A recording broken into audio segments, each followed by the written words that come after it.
Hi, I'm Allie. I'm a health and wellness coach, and I primarily specialize in pregnancy and new moms. So, if you want to hear what I found to be helpful throughout pregnancy and being a mom, please subscribe to my channel. Today, I wanted to talk to you about celery juice, especially when you're pregnant.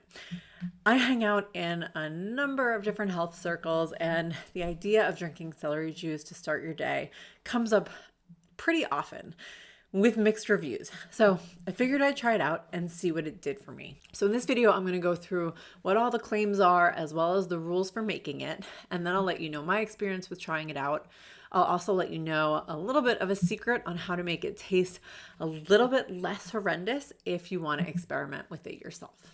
This craze came about from a guy named Anthony Williams who considers himself a medical medium. Now, he's got no credentials, nothing like that.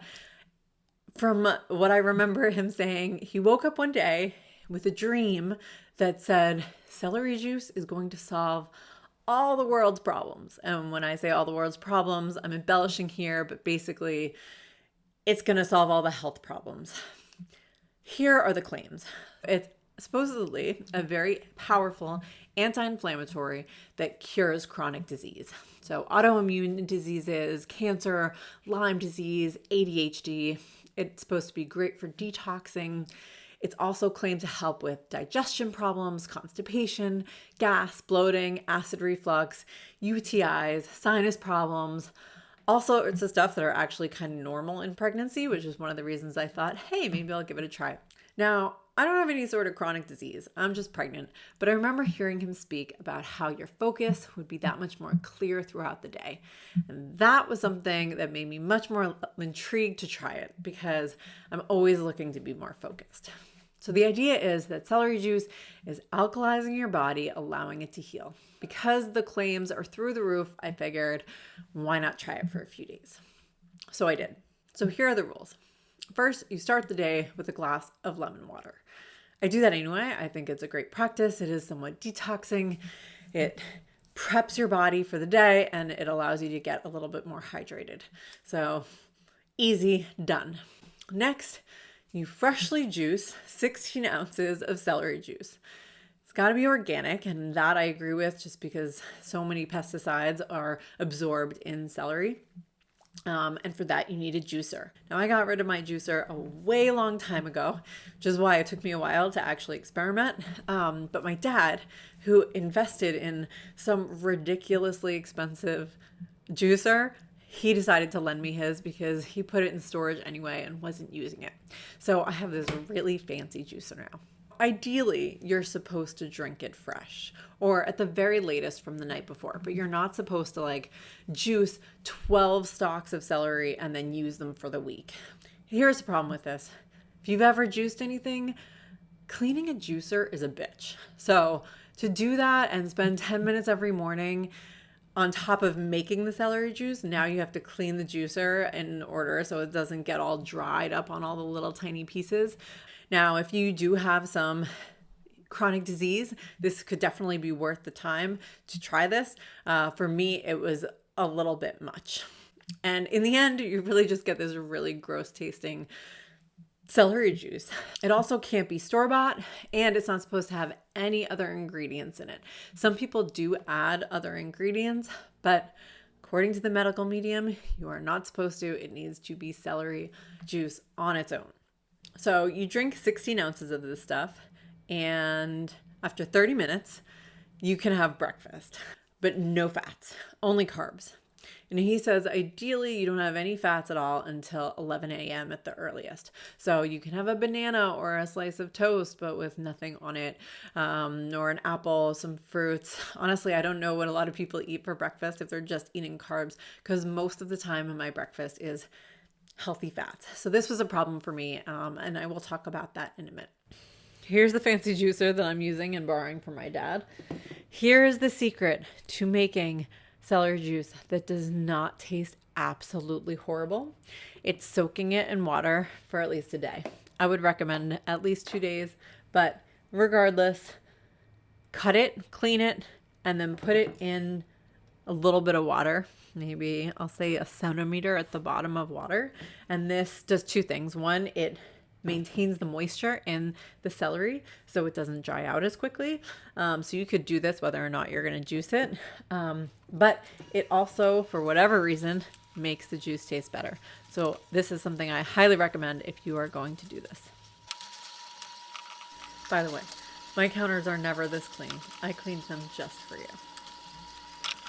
That was one stock equivalent to just under 16 ounces, which I think is plenty. Cheers.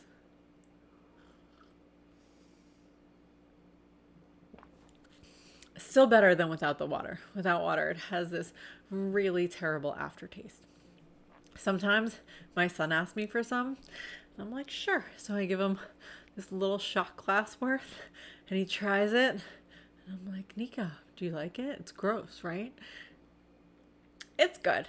So some people seem to like it, but he's never had the without soaking in water version. So here's my report on what it did for me and what my experience was. First of all, it kind of made me nauseous. It especially made me nauseous when I was drinking it before I was able to make it taste better. But even after I made it taste better and it was much easier to stomach and get down, for the next like 15 minutes, I felt like not right. Like I needed to sit down and take a minute. And that's not a pregnancy symptom. Throughout my pregnancy, I actually don't really get nauseous at all. Maybe that's some sort of detox effect. I'm not sure. And it didn't last that long, but it certainly didn't make me want to run out and do anything. It kind of made me pause for a little while. Now, I touched on this for a minute earlier, but I'm used to making a smoothie packed with tons of healthy fats for breakfast. So I put in avocado, collagen powder, MCT oil powder, a whole bunch of different seeds, things that I think are superfoods for growing babies. But since the idea is to only have carbs until 11 a.m., this made me have to rethink that. The problem with this was healthy fats also make you satisfied for longer. So usually my breakfast allows me to at least be good until 11 a.m., sometimes noon, right? Especially when I'm pregnant, I'll get hungry earlier. But in this case, by like 10 o'clock, I'm like, oh my God, I don't feel like I have energy to get through the rest of the day. Let me figure out what I can eat to try to make it until the afternoon. And lastly, did it make me think clearly? No. Actually, it was completely the opposite. My brain did not want to function very well at all. My body was craving more substance to give me energy for the day. So this was definitely not a fad for me. At the very least, definitely not during pregnancy. I do truly think that celery is an amazing food. It has great fiber, vitamin A, C, K, folate, potassium, magnesium, B6, calcium, phosphorus. It's awesome. I highly suggest eating celery while you're pregnant. And if you want to go through the painstaking process of juicing it and can stomach it or even enjoy the taste, which some people do, you can even drink it. But I wouldn't suggest doing it in the way that the medical medium recommends, at least during pregnancy. I actually think that it might work to heal your body because it's an easier way to come off of a long fast. So I think there are tons of benefits from intermittent fasting for a number of different people. Those are not usually for a lot of women, and especially not when you're pregnant or breastfeeding. Also, and this is my very last point, especially when you're growing a baby, your body needs healthy fats for your baby's brain development. So I would not recommend depriving yourself of a meal without these great fats. That's it. So please like this video if you found it helpful. If you've had a different experience or the same one, please comment and let the people know.